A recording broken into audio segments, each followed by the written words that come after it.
My name is Tanya Barnett. I'm an empath, highly sensitive person, or HSP. I'm a wife, mother, and a nana. Born and raised in southern Ontario, I've also lived on Vancouver Island, but now my husband and I live here in the South Shore of Nova Scotia, Canada. The Maritime somehow gets into your bones, and those who wander afar always return. It's a place I never knew I belonged to. I'm a collector of words and natural ephemera like birds' nests, sticks, and stones of every shape, color, and size, along with the shells found while beachcombing.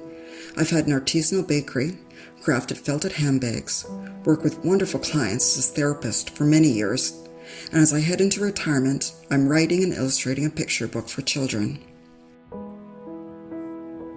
5 years ago, I closed my private counseling practice due to the challenges of complex PTSD, although I've struggled, unaware, with this most of my life.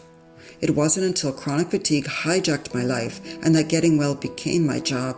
And like the perfectionist I am, I went at it all guns blazing, which in hindsight is the worst way to handle this type of brain injury. For 3 of those years, I was all but housebound.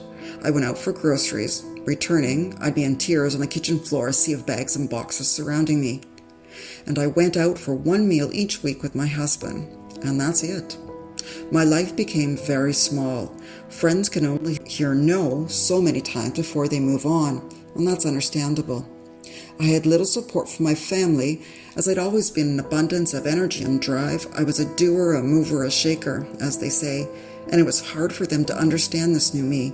It would be years yet, and a stint in the psych ward, before my husband could understand and support me well on this lonely part of my life's journey, and I love him all the more for it.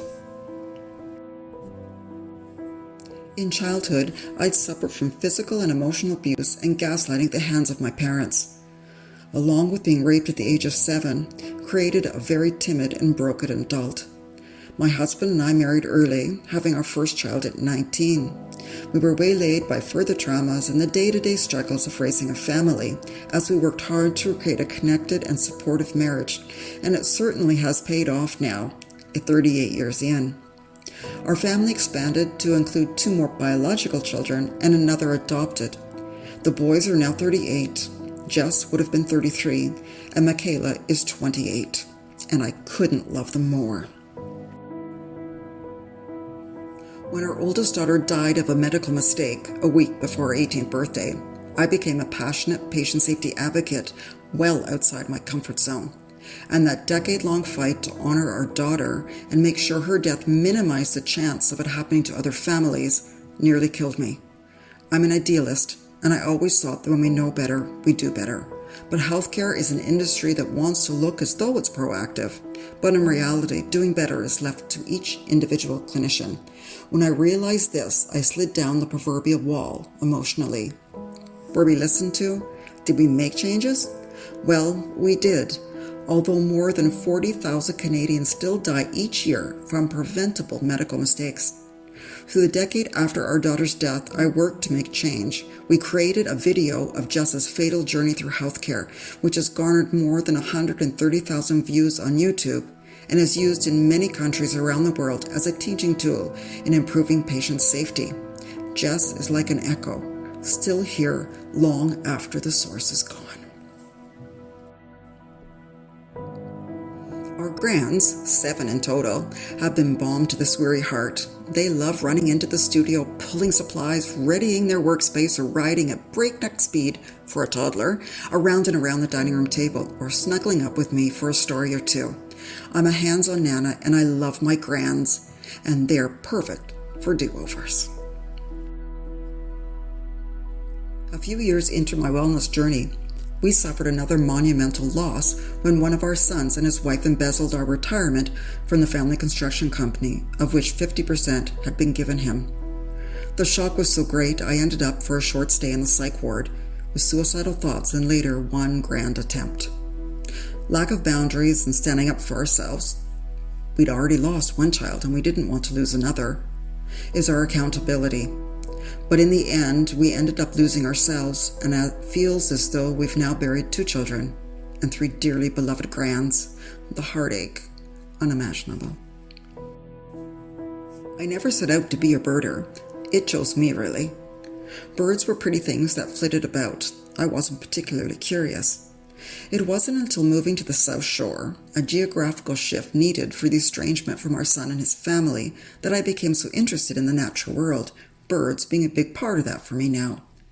If someone were to watch the house, they'd see me running from window to window as I tracked the osprey or the gulls or the turkey vultures, who I've dubbed cool in the gang, as they do a flyby. It's as if time stands still, raised hand shielding my eyes from the sun. I watch as they effortlessly soar above us. Just breathtaking. The herons around the cove were my besties. I could watch for hours as they catch their meal or as they fly across the cove when bear pickings prompt travel. Their silhouette, neck kinked, feet out behind, and the wingspan beyond spectacular. As well, I love the egret and the many gulls who call the cove home, especially Zigzag, the herring gull, who crisscrosses the cove when the tide is coming in. He's a loner, just like me. I feel such joy when I watch him. Recently, kayaking on the cove, I rested, paddled across my lap, and gave thanks for this time, this water, these skies, and all who traverse them. It was a profound moment, a spiritual one to me. As I raised my eyes, an osprey, at great speed, dove into the water right in front of my kayak. I wept at this incredible sight as the osprey flew off with his lunch.